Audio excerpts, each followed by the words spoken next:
Well, this particular Saturday morning was not going well. I had missed my tube and been late for work, and that was how I ended up posted to the front office, my most unfavorite job.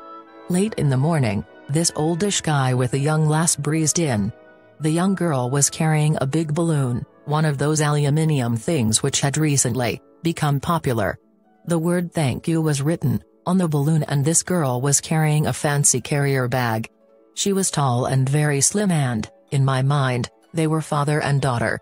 The young girl stood quietly in the background, and the gent, who was very polite, said, "Is John West about?" He was inquiring after the home beat officer, whose beat covered Kensington High Street. West was a good guy who helped out a lot of people on his beat. I had seen John leave the station about an hour earlier. "No, he's on his beat, sir," I said. "Well, do you think you could call him back in?" asked the gent. "The lady's got a small gift for him." "I dunno about that," I said. "Just leave it with me, I'll pass it on for you." He smiled, removing his trilby hat and staring at me quite intently. Bit odd, I thought, but I soldiered on. I sensed that he was a bit bewildered by my reaction, and he looked a bit surprised. "No, officer," he said. "We really would very much like to pass the gift on personally." "Well, that's as maybe," I replied. "But he might not be about. Give the bag to me and I'll make sure he gets it." I was aware the lass stood behind him was giggling, but this gent carried on. "You're not having a good day, are you, officer?" he said. "Too damn right I'm not," I said, and outlined my miserable day so far.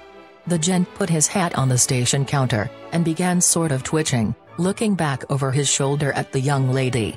I started to seriously wonder what was going on, as he kept rolling his eyes back, looking at the girl. Perhaps he was not well, I thought.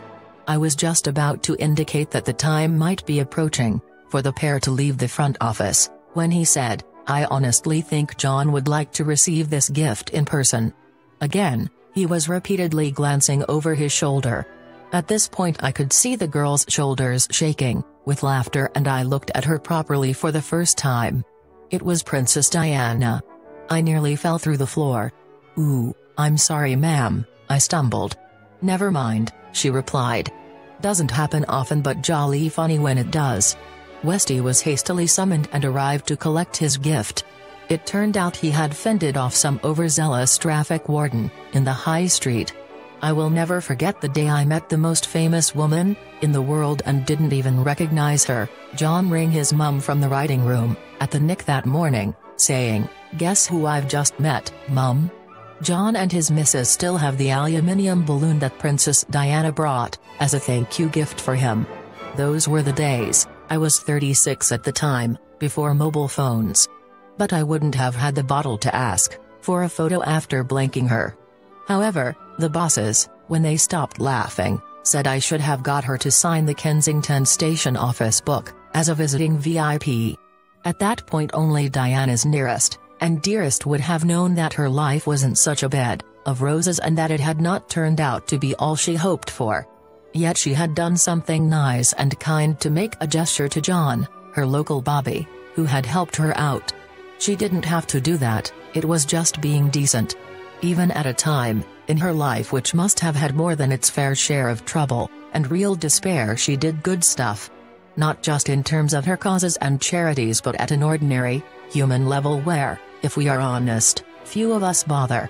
When she died so suddenly, I was struck by the waste of it all.